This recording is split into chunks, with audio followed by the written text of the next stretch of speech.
സ്വപ്നം സാഫല്യം ഒരുങ്ങാം കൂടെ ഹസന ഹോളിഡേ, വിശ്വാസം സുദൃഢം ഇറങ്ങാം കൂടെ ഹസന ഹോളിഡേ. മഖബൂലും മബ്റൂറും സിയാറത്ത് ചെയ്യാം, മക്ക മദീന കഅബ കണ്ട് ഹബീബായ മുത്തനബി സല്ലല്ലാഹു അലൈഹി വസല്ലം തങ്ങൾ പാപ്പയുടെ ദർബാറാണ് പച്ചക്കുബ്ബലെ. നമുക്കെല്ലാവർക്കും മനസ്സിലായതാണല്ലേ. ആ പച്ചക്കുബ്ബയുടെ താഴത്താണ് ആരംഭപ്പൂവായ മുത്തനബി സല്ലല്ലാഹു അലൈഹി വസല്ലം തങ്ങൾ പാപ്പയുടെ വീടുണ്ടായിരുന്നത്. അതിന് താഴത്താണ് മുത്തായ നബി സല്ലല്ലാഹു അലൈഹി വസല്ലം തങ്ങൾ പാപ്പയുടെ മഖ്ബറത്തു ഷരീഫ് ഉള്ളത്. അവിടെയാണ് അബൂബക്കർ സിദ്ദീഖ് തങ്ങളും ഉമർ തങ്ങൾ പാപ്പ എല്ലാവരും അതിൻ്റെ അടുത്തടുത്താണല്ലോ. അതെല്ലാം നമുക്കെല്ലാവർക്കും അറിയാവുന്ന കാര്യമാണ്. എന്നാൽ പണ്ട് കാലങ്ങളിൽ മുത്തായ നബി സല്ലല്ലാഹു അലൈഹി വസല്ലം തങ്ങൾ പാപ്പയുടെ വീട് അവിടെ ഉണ്ടായിരുന്ന കാലത്ത് അന്ന് ഇതുപോലത്തെ ഒരു വിജനമായൊരു പ്രദേശമാണ് നമ്മുടെ മനസ്സിലേക്ക് കൊണ്ടുവരാം. ഒരു വിജനമായൊരു പ്രദേശം, ഒരു പഴയ ലോകം. അന്ന് ഈ ടൈൽസ് ഇല്ല, ഒരു മണലാരുണ്യമായൊരു പ്രദേശം. അപ്പോൾ ആ കാലത്തൊക്കെ ഇവിടെ അന്ന് സ്വഹാബത്തിൻ്റെ വീടുകൾ പലയിടങ്ങളിലുണ്ട്. അപ്പോൾ അവിടെ നിന്നായി മുത്തനബി സല്ലല്ലാഹു അലൈഹി വസല്ലം തങ്ങൾ പാപ്പയുടെ വീടുണ്ടായിരുന്നു. ആ സമയത്ത് ഹബീബിൻ്റെ വീട് മനസ്സിലാവാൻ വേണ്ടി അന്നു കാലം മുതലേ സ്വഹാബത്ത് ഒരു കൊടി വെക്കാറുണ്ടായിരുന്നു. ഇത് ഹബീബിൻ്റെ വീടാണ് മനസ്സിലാവാൻ. ഇന്ന് നമ്മൾ ഹബീബിനെ മനസ്സിലാവാൻ വേണ്ടി മറ്റൊരു വിഷയം പറഞ്ഞിരുന്നല്ലോ, മസ്ജിദുൽ ഖുബയിൽ നിന്ന്. ഓർമ്മയിലുണ്ടോ? അതെ, മാഷാ അല്ലാഹ്. അതെ, പറഞ്ഞില്ലേ, ആരംഭപ്പൂവായ തങ്ങൾ പാപ്പാനെ മനസ്സിലാവാൻ സിദ്ദീഖ് തങ്ങൾ പാപ്പ വിരിപ്പിച്ച. അതുപോലെ സ്വഹാബത്തൊക്കെ ഹബീബിൻ്റെ വീടിനെപ്പോഴും ഒരു കൊടി വെക്കാറുണ്ടായിരുന്നു. വർഷങ്ങൾ കഴിഞ്ഞു. ആരംഭപ്പൂവായ മുത്തനബി സല്ലല്ലാഹു അലൈഹി വസല്ലം തങ്ങൾ ഉപ്പാപ്പ നമ്മളെപ്പോഴും ഒരിക്കൽ യൂട്യൂബിൽ കമൻ്റ് വന്നു, ആരാണ് ഈ ആരംഭപ്പൂവ് എന്നുള്ളത്. നമ്മളെപ്പോഴും ചിന്തിക്കേണ്ട കാര്യം എന്താ പറയുക, മുത്തായ തങ്ങൾ ഉപ്പാപ്പാൻ ഒരിക്കലും മുഹമ്മദ് നബി എന്ന വേർഡെങ്ങാനും ഉപയോഗിച്ചിട്ട് എവിടെയെങ്കിലും അദബ് കേട് വരാൻ പാടില്ല. മനസ്സിലായില്ലേ? അദബിനേക്കാൾ കൂടുതൽ അദബ് കേട് വരുന്ന നമ്മൾ ശ്രദ്ധിക്കണം. അതബ് കാണിച്ചാൽ പെട്ടുമില്ല. അതബ് കേട് സംഭവിച്ചാൽ നമ്മുടെ ജീവിതം തന്നെ നശിച്ചു പോകും. അതുകൊണ്ട് തന്നെ നമ്മൾ എപ്പോഴും എന്ത് ചെയ്യുക, നമ്മൾ അതബ് കേട് വരാത്ത രൂപത്തിൽ ഹബീബായ മുത്തനബി സല്ലല്ലാഹു അലൈഹി വസല്ലം തങ്ങൾ ആരംഭപ്പൂവായ മുത്തനബി, അങ്ങനെ നമ്മളിപ്പോൾ ഹബീബിനെ ആ രൂപത്തിലേക്ക് പ്രയോഗിച്ചാൽ നമ്മുടെ വാക്കുകളും പ്രവർത്തികളും അതബ് കേട് സംഭവിക്കുക. അള്ളാഹു കാക്കുമാറാവട്ടെ. അങ്ങനെ മുത്തനബി സല്ലല്ലാഹു അലൈഹി വസല്ലം തങ്ങളുടെ വഫാത്തിന് ശേഷം പിന്നീട് 600 വർഷം വരെ ഈ ഒരു ഹുജറത്തു ഷരീഫ് ഉണ്ടല്ലോ, ആ പച്ചക്കുബ്ബ അവിടെ ഇല്ല. ആ പച്ചക്കുബ്ബ ആദ്യമായി നിർമ്മിച്ചത് കലാവുദ്ദീൻ സ്വാലിഹ് എന്ന് പറയുന്ന, ഷംസുദ്ദീൻ കലാവുദ്ദീൻ സ്വാലിഹ് എന്ന് പറയുന്ന ഒരു ഭരണാധികാരി വന്നു ഹിജ്റ 600-ൽ. ആ ഭരണാധികാരിയായിരുന്നു ആ പച്ചക്കുബ്ബ നിർമ്മിച്ചിരുന്നത്. അന്ന് പച്ചക്കുബ്ബ അല്ല, അന്ന് വെള്ളക്കുബ്ബയാണ് എന്ന് മാത്രമല്ല, അത് മരത്തിൻ്റെ കുബ്ബയായിരുന്നു. അങ്ങനെ ഭരണാധികാരികൾ മാറിക്കൊണ്ടേ ഇരിക്കുന്ന സമയത്ത് ആ കുബ്ബ ഇങ്ങനെ പല കളറിലും പെയിൻ്റ് അടിക്കാൻ തുടങ്ങി. ഹബീബിൻ്റെ ഈ പച്ചക്കുബ്ബ ഇപ്പോഴാണല്ലോ പച്ചയിലേക്ക് എത്തിയത്. അങ്ങനെ പല കളറുകളായിക്കൊണ്ട് പെയിൻ്റ് അടിക്കാൻ തുടങ്ങി. പല കളറിങ്ങനെ അടിച്ചടിച്ച് വന്നു.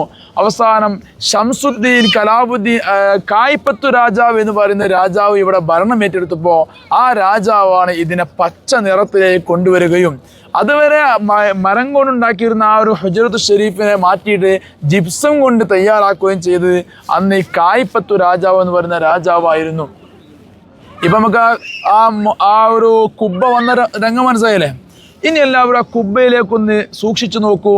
ആ കുബ്ബയുടെ ഗോൾഡ് കളറിന് നേരെ താഴെ ഒരു ഉണ്ട കാണുന്നുണ്ടോ? കണ്ടവരും കാണാത്തവരെ കണ്ടോ? കാണാത്തവർ കാണണം, അല്ലാതെ നമ്മൾ പിന്നെ നമുക്ക് അത് എവിടെയായിരുന്നു തോന്നരുത്. കണ്ടില്ലേ?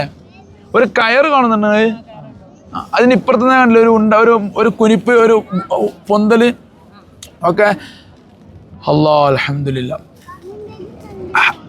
മുത്തായ നബി സല്ലല്ലാഹു അലൈഹി വസല്ലം തങ്ങൾ പാപ്പയുടെ വഫാത്തിന് ശേഷം മദീനത്ത്, മുമ്പ് ഇന്നലെ ഞാൻ ചരിത്രം പറയുന്നു, ഇവിടെ വെള്ളത്തിന് ക്ഷാമം ഭയങ്കരമാണ്, എപ്പോഴും ക്ഷാമം ഉണ്ടാവും. അങ്ങനെ ആയിഷ ഉമ്മയോട് വന്നുകൊണ്ട് ഹബീബായ മുത്തനബി സല്ലല്ലാഹു അലൈഹി വസല്ലം തങ്ങൾ പാപ്പയുടെ ദർബാറിന് ചാരന ആയിഷ ഉമ്മയുടെ താമസം ഉണ്ടായിരുന്നു. ആയിഷ ഉമ്മയോട് വന്നുകൊണ്ട് സ്വഹാബത്ത് പറഞ്ഞു, ഉമ്മ വെള്ളമില്ല, വല്ലാത്ത വിഷമത്തിലാണ് ഞങ്ങളെല്ലാവരും. ആയിഷ ഉമ്മയോട് വന്ന് പറഞ്ഞപ്പോൾ ആയിഷ ഉമ്മ പറഞ്ഞു, നിങ്ങൾ ഹബീബിൻ്റെ മഖ്ബറത്തു ഷരീഫിലേക്ക് വരിക, എന്നിട്ട് നിങ്ങൾ മുകളിലേക്ക് നോക്കുമ്പോൾ കാണുന്ന ഈ കുബ്ബ ഉണ്ടല്ലോ, ആ ഹുജ്റത്ത് ഷരീഫ്, അത് നിങ്ങൾ എന്ത് ചെയ്യുക, നിങ്ങൾ നോക്കിയാൽ കാണുന്ന ഭാഗം നിങ്ങൾ നേരെ ഒരു ദ്വാരം ഉണ്ടാക്കുക.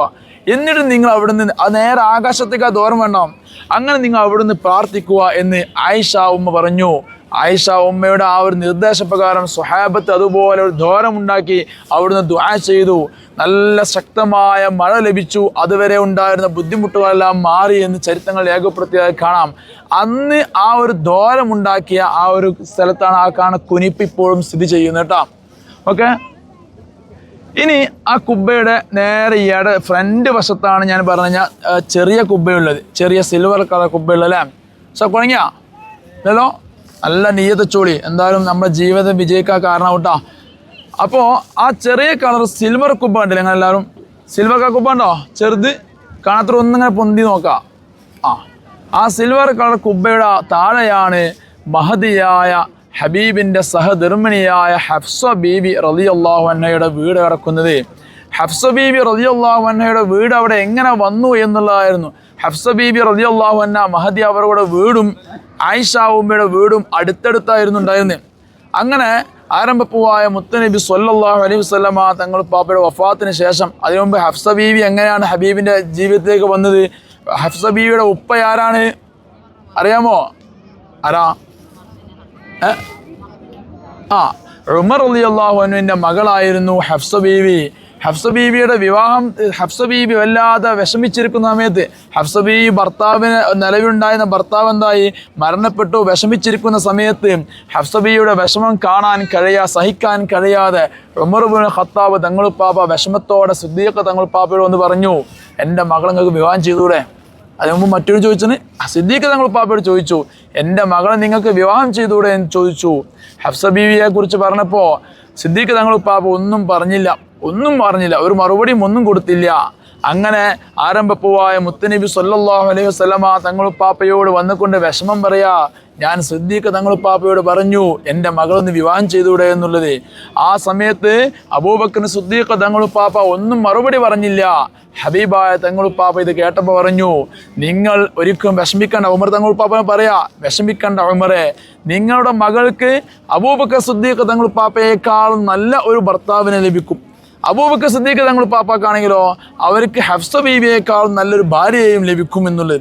അങ്ങനെ ആരംഭപ്പൂവായ മുത്തനബി സ്വല്ലല്ലാഹു അലൈഹി വസല്ലമ തങ്ങളുപ്പാപ്പ അന്ന് പറഞ്ഞു. മനസ്സിലായില്ലേ? അബൂബക്കർ സിദ്ദീഖ് തങ്ങളുപ്പാപ്പല്ലേ? ഈ സൈത്തത്തിൽ തെറ്റുകൊണ്ട് പറയട്ടോ, മാറ്റങ്ങൾ പറയാം, നമ്മൾ തുറന്ന ബുക്കാണ്, ശരിയല്ല മതി. ഇവിടെ അങ്ങനത്തെ പ്രശ്നങ്ങളൊന്നുമില്ല. ഏതായാലും അങ്ങനെ മുത്തായി നബി സല്ലല്ലാഹു അലൈഹി വസല്ലമ തങ്ങളുപ്പാപ്പ പറഞ്ഞപ്പോൾ ഉമർ തങ്ങളുപ്പാപ്പക്ക് വല്ലാത്ത സന്തോഷമായി. കാരണം ഹബീബ് വെറുതെ ഒന്നും പറയില്ലല്ലോ. അങ്ങനെയാണ് ഹബീബായ തങ്ങളുപ്പാപ്പയിലേക്ക് പിന്നീട് ഹഫ്സ ബീവിയുടെ വിവാഹം, ഇൻഷാ അല്ലാഹ് നമ്മൾ മുത്തായ തങ്ങളുപ്പാപ്പാൻ്റെ എല്ലാ ഭാര്യമാരും വിവാഹം മറ്റൊരു സമയത്ത് പറയട്ടാ, ഇപ്പം പറഞ്ഞാൽ നമ്മൾ സമയം കഴിഞ്ഞു പോകും. ഏതായാലും അങ്ങനെയാണ് ഹബീബായ തങ്ങളുപ്പാപ്പയിലേക്ക് ഹഫ്സ ബീവി വരുന്നത്. അതാ പറഞ്ഞത്, എന്ത്, സിദ്ദീഖ് തങ്ങളുപ്പാപ്പയേക്കാളും നല്ല ഒരാൾ ആര് കിട്ടും? ഹഫ്സ ബീവി കിട്ടും പറഞ്ഞിട്ടാ. അങ്ങനെയുള്ള ഹഫ്സ ബീവിയുടെ വീടുണ്ടായിരുന്ന സ്ഥലമാണ് ആ സിൽവർ കുബ്ബ ഉണ്ടായിരുന്ന സ്ഥലം. അങ്ങനെ ഹബീബിൻ്റെ വഫാത്തിന് ശേഷം സ്വഹാബത്ത് എല്ലാവരും ഹബീബിനെ സിയാറത്ത് ചെയ്യാൻ വേണ്ടി വരുമ്പോൾ ഹഫ്സ ബീവിയുടെ വീട് ഇങ്ങനെ തടസ്സം വരൽ തുടങ്ങി. അപ്പോൾ എല്ലാവരും അന്നുണ്ടായിരുന്ന ഭരണാധികാരിയോട്, എൻ്റെ ഓർമ്മ ശരിയാണെങ്കിൽ ഉമർ തങ്ങളുപ്പാപ്പയോടാണ് പറഞ്ഞു തോന്നുന്നു, അവരോട് പറഞ്ഞു, ഇങ്ങനെ ഹഫ്സ ബീവിയുടെ വീട് ഇങ്ങനെ തടസ്സമായി വരുന്നുണ്ട് എന്ന് പറഞ്ഞു. അങ്ങനെ പറഞ്ഞപ്പോൾ എല്ലാവരും അഭിപ്രായപ്പെട്ട പ്രകാരം ഹഫ്സ ബീവിയോട് പറഞ്ഞു, നിങ്ങളെ വീട് തൽക്കാലം കുറച്ചങ്ങ് നീക്കട്ടെ, കാരണം സ്വഹാബത്തിന് ഇങ്ങനെ സലാം പറയാൻ വരുമ്പോൾ ബുദ്ധിമുട്ടുണ്ട് എന്ന് പറഞ്ഞു. ഹഫ്സ ബീവി പറഞ്ഞു, എന്താ പറഞ്ഞത്? ഹഫ്സ ബീവി പറഞ്ഞു, എൻ്റെ വീട് നീക്കുന്നതിന് കുഴപ്പമില്ല, എൻ്റെ വീടിൻ്റെ ഫ്രണ്ടിൽ ഞാനും എൻ്റെ ഹബീബും ഞാനും തമ്മിൽ കാണുന്ന ഒരു ജനൽവാതിലുണ്ട്, ആ ജനൽവാതിൽ നിങ്ങൾ അടക്കരുത്, ആ ജനൽവാതിൽ നിങ്ങൾ അടക്കരുത് എന്ന ഒറ്റ റിക്വസ്റ്റ് മാത്രമേ അന്ന് ഹഫ്സ ബീവി കൊടുത്തിട്ടുള്ളൂ. അന്ന് മുതൽ തുറക്കപ്പെട്ട ആ ജനൽവാതിൽ ഇന്ന് 1500 വർഷം കഴിഞ്ഞിട്ടും ഇന്നും അടയാതെ അവിടെ കിടക്കുന്നുണ്ട്. ആ ജനൽവാതിൽ പോയ പുരുഷന്മാരെല്ലാവരും കണ്ടില്ലേ? 5 മിഹ്റാബുകളുണ്ട്. ആ 5 മിഹ്റാബിലെ പ്രധാനപ്പെട്ട മിഹ്റാബാണ് മിഹ്റാബ് ഉസ്മാനിയ എന്നുള്ളത് കേട്ടോ. ആ മിഹ്റാബ് ഉസ്മാനിയ നമ്മൾ കയറിയ സമയത്ത് കണ്ട് നേരെ താഴെ ഹബീബായ തങ്ങളുപ്പാപ്പാൻ്റെ നേരെ ആ റൗളയിലുള്ള നേരെ താഴെയുണ്ടല്ലോ, അതാണ് ആ മിഹ്റാബ് ഉസ്മാനിയ കേട്ടോ. ഇനി എല്ലാവരും അതിന് നേരെ ഇടത് വശത്തേക്ക് നോക്കൂ. അല്ല ഒരു ഇതാണല്ലേ മിനാരം, ഒരു കൂർത്തിട്ട് ആണല്ലേ. ആ മിനാരത്തെ പറയുന്ന പേരാണ് മീസാബുൽ മദീന. നമ്മൾ മക്കയിൽ പോവാത്തത് കൊണ്ട് സാധാരണ മക്ക കഴിഞ്ഞാൽ മദീനയിൽ പോരാറുള്ളൂ. അതുകൊണ്ട് മീസാബുൽ കഅബ എന്ന് നിങ്ങൾ കേട്ടിട്ടുണ്ട്. മദീനത്തെ മക്കയുടെ പള്ളി കഅബയുടെ അടുത്ത് ഒരു സ്വർണ്ണപ്പാത്തി കേട്ടിട്ടുണ്ട് നിങ്ങൾ? അത് മീസാബുൽ കഅബ, ഇത് മീസാബുൽ മദീന. മീസാബുൽ മദീനയും മീസാബുൽ കഅബയും ഫേസ് ടു ഫേസാണ് നിൽക്കുന്നത്. അതായത് മീസാബുൽ കഅബയിൽ വെച്ച് ഒരു നൂലങ്ങ് പിടിച്ചു കഴിഞ്ഞാൽ മീസാബുൽ മദീന കറക്റ്റ് മുഖത്തോട് മുഖം ചേർന്നാണ് നിൽക്കുന്ന ചരിത്രങ്ങൾ രേഖപ്പെടുത്തിയതായി കാണാം. ആ കാണുന്ന ഫസ്റ്റ് അത് നേരെ കാണാം, ആ പച്ച കേട്ടോ. ഓക്കെ, അതിൻ്റെ താഴത്തായിരുന്നു മഹാനായ അബ്ബാസ് തങ്ങളുപ്പാപ്പയുടെ വീടുണ്ടായിരുന്നത്. ഹബീബായ മുത്തനബി സല്ലല്ലാഹു അലൈഹി വസല്ലമ തങ്ങളുപ്പാപ്പയുടെ എളാപ്പല്ലേ അബ്ബാസ് തങ്ങളുപ്പാപ്പ. അബ്ബാസ് തങ്ങളുപ്പാപ്പയുടെ വീട് അവിടെ നിർമ്മിക്കുന്ന സമയത്ത് ആരംഭപ്പൂവായ മുത്തനബി സല്ലല്ലാഹു അലൈഹി വസല്ലമ തങ്ങളും അബ്ബാസ് തങ്ങളുപ്പാപ്പയെ നിർമ്മിക്കുക. അങ്ങനെ വീടിൻ്റെ പണി ഏകദേശം പൂർത്തിയായപ്പോൾ ഇനി പണ്ടൊക്കെ നമ്മുടെ വീടുകളൊക്കെ വെള്ളം ഒലിക്കാൻ വേണ്ടി പാത്തി വെക്കാറുണ്ടായിരുന്നല്ലോ, ഇന്നില്ല അല്ലേ? അപ്പോൾ അന്നങ്ങനെ പാത്തി വെക്കാൻ വേണ്ടി നോക്കുന്ന സമയത്ത് ആ വീടിൻ്റെ മുകളിലേക്ക് അബ്ബാസ് തങ്ങളുപ്പാപ്പ എത്തുന്നില്ല. ഹബീബായ മുത്തനബി സല്ലല്ലാഹു അലൈഹി വസല്ലമ തങ്ങൾ അങ്ങനെ തങ്ങളുപ്പാപ്പ കുനിഞ്ഞു കൊടുത്ത് എന്നിട്ട് ഷോൾഡറിൽ കയറാൻ പറഞ്ഞു അബ്ബാസ് തങ്ങളുപ്പാപ്പയോട്. അബ്ബാസ് തങ്ങളുപ്പാപ്പ വിസമ്മതം അറിയിച്ചു. പക്ഷേ ഹബീബായ തങ്ങളുപ്പാപ്പ നിർബന്ധം പറഞ്ഞു. അങ്ങനെ ഷോൾഡറിൽ കയറി. അങ്ങനെ ഷോൾഡറിൽ കയറിക്കൊണ്ട് അന്ന് ആരംഭപ്പൂവായ തങ്ങളുപ്പാപ്പ വെച്ച ഒരു പാത്തി അവിടെ ഉണ്ടായിരുന്നു. ഞാൻ പറഞ്ഞ ആ മീസാബുൽ മദീന എന്ന് പറയുന്നത് താഴെ ഉണ്ടായിരുന്നു. ഇതൊക്കെ പൂർവിക ഹിസ്റ്ററി കേട്ടാ, ഇന്നതൊക്കെ പൊളിച്ച് ഡെവലപ്പായി. അങ്ങനെ രണ്ടാം ഖലീഫയാവുന്ന ഉമർ തങ്ങളുപ്പാപ്പയുടെ ഭരണം വന്നപ്പോഴാണ് മക്കയും മദീനയൊക്കെ വികസനം വരുന്നത്. സിദ്ദീഖ് തങ്ങളുപ്പാപ്പ ഒരു സിമ്പിളായ ഒരു ഭരണമായിരുന്നു. ഉമർ തങ്ങളുപ്പാപ്പയാണ് എല്ലാം വികസനത്തിലേക്ക് കൊണ്ടുവരുന്നത്. അങ്ങനെ ആ വികസനം വരുന്ന സമയത്ത് ഉമർ തങ്ങളുപ്പാപ്പയുടെ സ്വഹാബത്ത് പറഞ്ഞു, തങ്ങളെ നമ്മൾ നിസ്കരിക്കുന്ന സമയത്ത് ഈ പാത്തിയിലൂടെ വെള്ളം വരുമ്പോൾ അതിങ്ങനെ പള്ളിയിലേക്ക് മദീനത്തെ പള്ളിക്ക് ഉറ്റിയിട്ട് നിസ്കാരത്തിൽ ബുദ്ധിമുട്ടുന്നുണ്ട് പറഞ്ഞു. ആ ഒരു പരാതി പറഞ്ഞപ്പോൾ ഉമർ തങ്ങളുപ്പാപ്പ ജനങ്ങളുടെ സ്വഹാബത്തിൻ്റെ സൗകര്യം നോക്കിക്കൊണ്ട് എന്ത് പറഞ്ഞു, സ്വഹാബത്തിൻ്റെ സൗകര്യം നോക്കിക്കൊണ്ട് ആ പാത്തി എടുത്ത് ഒഴിവാക്കാൻ പറഞ്ഞു. ഇത് അബ്ബാസ് തങ്ങളുപ്പാപ്പ അറിഞ്ഞു. അബ്ബാസ് തങ്ങളുപ്പാപ്പ അന്നുണ്ടായിരുന്ന ഗവർണറോട് വലിയ വിഷമം പോയി പറഞ്ഞു. ഗവർണറോടല്ല, ഖാദിയോട്. അന്നുണ്ടായിരുന്ന ഖാദി എന്നാല് ഉബയ്യ് ഇബ്നു കഅബ് റളിയല്ലാഹു അൻഹു, എൻ്റെ ഓർമ്മ ശരിയാണെങ്കിൽ ഒന്നാമത്തെ ഖാദിയാണ് ഇസ്ലാമിലെ. ഉബയ്യ് ഇബ്നു കഅബ് റളിയല്ലാഹു അൻഹു ആയിരുന്നു അന്നത്തെ ഖാദി. അവരോട് പോയി വിഷമം പറഞ്ഞു. ഉമർ തങ്ങളുപ്പാപ്പ ആരാണ്? ഖലീഫയാണ്. ഖലീഫയെ കുറിച്ച് ഖാദിയോട് വിഷമം പറഞ്ഞു. അങ്ങനെ ഖാദി അന്വേഷണത്തിലിട്ടപ്പോൾ സംഭവം നടന്നിട്ടുണ്ടെന്ന് മനസ്സിലായി. ഖലീഫയെ വിളിച്ചു, വിഷയങ്ങൾ അന്വേഷിച്ചു. ഖലീഫയോട് പറഞ്ഞു, ഇത് ഹബീബായ മുത്തനബി സല്ലല്ലാഹു അലൈഹി വസല്ലമ തങ്ങളുപ്പാപ്പ അന്ന് വെച്ചു കൊടുത്തതായിരുന്നു, നിങ്ങൾ എടുത്തു മാറ്റിയതിന്. ഇത് കേട്ടതോടെ ഉമർ തങ്ങളുപ്പാപ്പ ഓടി വന്നു. എൻ്റെ ഹബീബ് വെച്ച ഒരു സാധനം മാറ്റാൻ മാത്രം ഉമറൊന്നും വലുതായിട്ടില്ല എന്ന് പറഞ്ഞുകൊണ്ട് ഉമർ തങ്ങളുപ്പാപ്പ കരഞ്ഞു ഓടി വന്നുകൊണ്ട് ഇവിടെ നിന്ന് സ്വഹാബത്തിന് കുനിഞ്ഞു നിന്ന് കൊടുത്തു. എന്നിട്ട് എന്തായി, ഉമർ തങ്ങളുപ്പാപ്പ പറഞ്ഞു, എൻ്റെ മുതുകത്ത് കയറൂ, എന്നിട്ട് ആ പാത്തി നിങ്ങൾ തിരിച്ചു വെക്കണമെന്ന് പറഞ്ഞുകൊണ്ട് ആ പാത്തിയെ തിരിച്ചു വെപ്പിച്ചു എന്നും ചരിത്രങ്ങളിൽ കാണാം. അങ്ങനെ ഒരു സംഭവം നടന്നൊരു സ്ഥലമാണ് ആ കാണുന്ന മീസാബുൽ മദീനയുടെ ആ ഏരിയ കേട്ടോ. ഓക്കെ, ഇനി എല്ലാവരും നേരെ ശ്രദ്ധ ഇങ്ങോട്ട് വലത് ചെറുങ്ങനെ പോരൂ. പരിശുദ്ധമാക്കപ്പെട്ട ഹുജറത്തു ഷരീഫിൻ്റെ വലത് ഭാഗം, ആ വലത് ഭാഗത്തൊരു മിനാരം കണ്ടില്ലേ? ഇത്രയൊക്കെ മിനാരങ്ങൾ ഉണ്ടായിട്ടും ആ കറക്റ്റ് കണ്ട ആ വലത് ഭാഗത്തൊരു മിനാരം കണ്ടില്ലേ? ആ പുരുഷന്മാർ കണ്ടില്ലേ? ഏയ് ബാക്ക ഉസ്താദ് എല്ലാം മുത്തേ ഒന്നേ ഉള്ളൂ.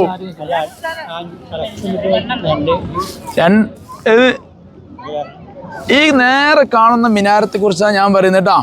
ഈ നേരെ കാണുന്ന മിനാരം, ആ മിനാരത്ത് അറിയപ്പെടുന്നതാണ് മിനാരത്തുർ റഈസിയ എന്നാണ് അറിയപ്പെടുന്നത് കേട്ടോ. മിനാരത്തുർ റഈസിയ, അതായത് മദീനത്തെ പള്ളിക്ക് 10 മിനാരങ്ങളുണ്ട്.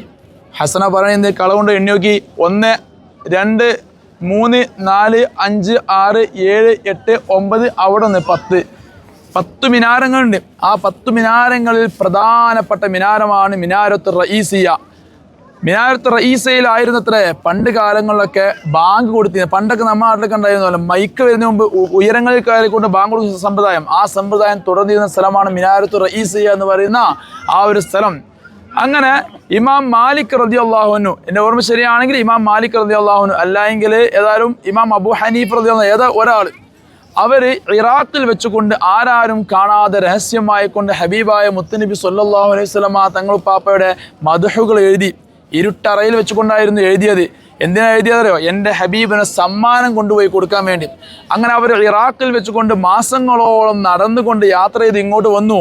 അവരിവിടെ എത്തിയ ദിവസം ആ തഹജ്ജുദിൻ്റെ ബാങ്ക് കൊടുക്കുന്ന സമയമാണ്. ഇവിടെ എത്തിയപ്പോൾ തഹജ്ജുദിൻ്റെ ബാങ്ക് കൊടുത്തതിന് ശേഷം അന്നത്തെ മുഅദ്ദിന് എന്തോ ഒരു ബൈത്ത് ഇങ്ങനെ പാടുന്നതായി ശ്രദ്ധയിൽപ്പെട്ടു. ആ ബൈത്ത് കാര്യമായി സൂക്ഷിച്ച് കേട്ടപ്പോൾ നല്ല പരിചയമുള്ള ബൈത്താണല്ലോ, നല്ല മനോഹരമായ ബൈത്താണ്. വീണ്ടും സൂക്ഷിച്ചു നോക്കി. അപ്പോഴാണ് മനസ്സിലായത് ആരാരും അറിയാതെ കൂരിരുട്ടിൽ വെച്ചുകൊണ്ട് ഞാൻ രചിച്ച ആ ബൈത്താണ് ഈ മുഅദ്ദിന് പറഞ്ഞു. ഹബീബായ മുത്തുനബി സ്വല്ലല്ലാഹു അലൈഹി വസല്ലമ തങ്ങളുപ്പാപ്പ ഇന്നലെ രാത്രി വന്നുകൊണ്ട് എന്നോട് പറഞ്ഞു, നാളെ ഈ സമയത്ത് തഹജ്ജുദിൻ്റെ ബാങ്ക് കഴിഞ്ഞാൽ നിങ്ങൾ ഈ ബൈത്ത് പാടണം എന്നുള്ളത്. ആരംഭപ്പൂവായ മുത്തുനബി സ്വല്ലല്ലാഹു അലൈഹി വസല്ലമ തങ്ങൾക്ക് സർപ്രൈസായി കൊടുക്കാൻ വന്നിരുന്ന ബൈത്ത് അത് തിരിച്ച് സന്തോഷം കൊടുത്തു. അങ്ങോട്ട് തിരിച്ചെന്തായി സർപ്രൈസ് കൊടുത്തു എന്ന് ആ ഒരു ബൈത്ത് നടന്ന സംഭവം ചരിത്രം നടന്ന സ്ഥലം കൂടാണ് മിനാരത്തു റഈസി കേട്ടാ. അപ്പോൾ ആ ബൈത്ത് ഉണ്ടല്ലോ ഇന്നും പരിശുദ്ധമാക്കപ്പെട്ട റൗളയിൽ ഉല്ലേഖനം ചെയ്യപ്പെടുന്നത്. ഞങ്ങൾ പറഞ്ഞിരുന്നു അങ്ങനെ ഫുള്ള് ഇങ്ങനെ കയറി ശ്രദ്ധിച്ചാൽ അറിയാം, അവിടെ ഇന്നും കൊത്തി വെച്ചിട്ടുണ്ട് ആ ബൈത്തുകൾ ഇന്നും. അപ്പോൾ ചുരുക്കി പറഞ്ഞാൽ പരിശുദ്ധമാക്കപ്പെട്ട ഹുജറത്തു ഷരീഫും അതിൻ്റെ പരിസരവും ഏകദേശം ഒരു ധാരണ കിട്ടിയെനിക്ക് ചെറിയ രൂപം മനസ്സിലായില്ലേ. ഇനി നമ്മൾ ഇവിടുന്ന് പറയേണ്ടതല്ല, ഇനി നമുക്ക് കുറച്ച് അങ്ങോട്ട് പോയിട്ട് പറയേണ്ടതാണ്. ഏതായാലും ഇനി അവിടെ പോയി നമുക്ക് നിൽക്കാൻ കഴിയുമെന്ന് അറിയില്ല. ഏതായാലും ഞാൻ ചെറിയ രൂപത്തിൽ ഇവിടുന്ന് പറയാം, കാരണം ഇനി മഗ്‌രിബിന് സമയമായതുകൊണ്ട് ഇനി ഒരു ദിവസം പറയാൻ സമയം ഉണ്ടായിക്കോളുന്നില്ല കേട്ടോ. അപ്പോൾ ഇനി ഇവിടുന്ന് അങ്ങോട്ട് പോയി കഴിഞ്ഞാൽ നമ്മൾ എല്ലാവരും സലാം പറഞ്ഞ് ഇറങ്ങുന്ന ആവാൻ ശ്രദ്ധിച്ചോ അറിയില്ല, ഇടത് വശത്ത് ഒരു പന്തൽ പോലത്തെ ഒരു ബിൽഡിംഗ് ഉണ്ട്, ചെറിയ ബിൽഡിങ്. അവിടെയായിരുന്നു മുത്തായ നബി സല്ലല്ലാഹു അലൈഹി വസല്ലമ തങ്ങൾ പാപ്പയുടെ കാലത്ത് പണ്ടൊക്കെ തങ്ങൾ പാപ്പ ആദ്യ കാലങ്ങളിൽ എവിടെയും മരണപ്പെട്ടു എന്ന് പറഞ്ഞാൽ അങ്ങോട്ട് പോയി മയ്യത്ത് നിസ്കരിക്കാറായിരുന്നു പതിവ്. അങ്ങോട്ട് പോയി നോക്കണോ നമുക്ക്? അവിടെ ഇപ്പം ബ്ലോക്ക് ചെയ്ത് പിന്നെ വേണമെങ്കിൽ പോയി നോക്കാം, പിന്നെ ഭാഗ്യം പോലെ അല്ലേ. മറ്റേത് ഞാൻ പിന്നെ ഇവിടുന്ന് പോയാൽ ഫുൾ കഴിയുന്നുണ്ടാവില്ല. അപ്പോൾ അവിടെ ഒരു കട്ടായിക്കാൾ. അപ്പോൾ അവിടെ എന്തുണ്ട്, ഒരു പന്തൽ പോലെ ഉണ്ട് ഹബീബായ തങ്ങൾ പാപ്പയുടെ ദർബാറിന് കുറച്ച് ഇപ്പുറത്ത്. അപ്പോൾ അവിടെ പണ്ട് കാലങ്ങളിൽ ഹബീബായ തങ്ങൾ പാപ്പ അങ്ങോട്ട് പോകലായിരുന്നു മയ്യത്ത് നിസ്കരിക്കാൻ എല്ലാ സ്ഥലങ്ങളിലേക്കും. പിന്നീട് മുത്തായ നബി സല്ലല്ലാഹു അലൈഹി വസല്ലമ തങ്ങൾ പാപ്പ ബുദ്ധിമുട്ടായി അങ്ങോട്ട് ഇങ്ങനെ പോവൽ. അപ്പോൾ ഉസ്താ ക്ലോസ് ഞാൻ പറഞ്ഞ അവിടെ ഒരു പന്തൽ പോലത്തെ സ്ഥലമുണ്ട് അവിടുത്തെ കേട്ടാ. അത് ഇന്നും എന്താണ് ഇന്ന് അവിടെ പതിവാക്കുന്ന എങ്ങനെ ചോദിച്ചാൽ, ഇന്ന് നിങ്ങൾ ഓരോ ജമാഅത്ത് കഴിഞ്ഞാൽ മയ്യത്ത് ശിക്കുന്നില്ലേ, ആ മയ്യത്തിനെ നേരത്തെ കൊണ്ടുവരുന്നുണ്ട്. ആ മയ്യത്ത് ഇപ്പോഴും അവിടെ തന്നെ കിടത്താറുള്ളത് കേട്ടെ. ഇനി അതിന് നേരെ അപ്പുറത്ത് നമ്മളെല്ലാവരും പരിശുദ്ധമാക്കപ്പെട്ട റൗളയിലേക്ക് കയറിയത് നമ്മൾക്ക് ബാബു നിസാ വഴിയാണ് അല്ലേ. ഇതേമാതിരി തന്നെ കഴിഞ്ഞൊരു ബാച്ചിൽ ഉമ്മ ചന്ത ഉസ്താദ് ഈ ആണുങ്ങൾക്ക് എല്ലാവർക്കും മുത്തുനബി സലാം പറയാൻ പറ്റുന്ന പെണ്ണുക്ക് പറ്റൂലേ. അപ്പോൾ ഹബീബായ മുത്തുനബി സ്വല്ലല്ലാഹു അലൈഹി വസല്ലമ തങ്ങളുപ്പാപ്പയുടെ ഹയാത്തുള്ള കാലത്ത് തങ്ങളുപ്പാപ്പ അന്ന് കാലത്തെ സ്ത്രീകളോട് ഡയറക്റ്റ് ഫേസ് ചെയ്യില്ലായിരുന്നു. ഹബീബിൻ്റെ ആ ഒരു മറ നമ്മൾ മനസ്സിലാക്കണം. അന്ന് കാലത്തെ സഹോദരിമാർ എന്തെങ്കിലും വിഷമം പറഞ്ഞുകൊണ്ട് വന്നാൽ ബാബു നിസായിലേക്ക് വരും. അവിടെ ആയിഷ ഉമ്മ പുറത്തേക്ക് വരും, അവരെ വീടല്ലേ. ആയിഷ ഉമ്മ പുറത്തേക്ക് വന്നു കഴിഞ്ഞാൽ ബാബു നിസായിൽ നിന്ന് ആയിഷ ഉമ്മയുടെ വിഷമങ്ങൾ അറിയിക്കും, അവരുടെ പ്രയാസങ്ങൾ അറിയിക്കും. ആയിഷ ഉമ്മ ഹബീബായ തങ്ങളുപ്പാപ്പയോട് പോയിക്കൊണ്ട് ഈ വിവരങ്ങൾ അറിയിക്കും. അങ്ങനെയായിരുന്നു അവിടെ കമ്മ്യൂണിക്കേഷൻ നടത്തിയിരുന്നത്. അപ്പോൾ അന്ന് കാലങ്ങളിൽ ഹബീബിൻ്റെ കാലത്തെ മുത്തനബിയോട് ഓരോ വിഷയങ്ങൾ പറയാൻ വേണ്ടി സ്ത്രീകൾ വന്നിരുന്ന സ്ഥലമാണ് ബാബു നിസാ. ആ ബാബു നിസാ വഴിയാണ് ഇന്ന് നമ്മൾ അങ്ങോട്ട് പോയത്. ഓക്കെ ഏകദേശം ഒരു ചെറിയൊരു ഐഡിയ കിട്ടാൻ ഒരുപാട് മനസ്സിലായ ഫസ്റ്റ് പറഞ്ഞ് മറന്നു പോകും കേട്ടാ. ഇൻഷാ അല്ലാഹ് ഏതായാലും അല്ലാഹു സുബ്ഹാനഹു വ തആല നമ്മളീ പറഞ്ഞതും കേട്ടതും അറിഞ്ഞതും അനുഭവിച്ചതുമെല്ലാം അള്ളാഹു കബൂൽ ചെയ്യുമാറാവട്ടെ. ഇതിൻ്റെയൊക്കെ ബറക്കത്ത് കൊണ്ട് നമ്മുടെയൊക്കെ ജീവിതം അള്ളാഹു സലാമത്താക്കി തരുമാറാവട്ടെ. ജീവിതം ഖൈറിലാവാൻ നമ്മുടെ ഈ ഒരു സിയാറത്തുകളും നമ്മുടെ ഈ ഒരു ചർച്ചകളും ഈ കൂട്ടായ്മകളെല്ലാം ഒരു കാരണമാക്കി തരുമാറാവട്ടെ.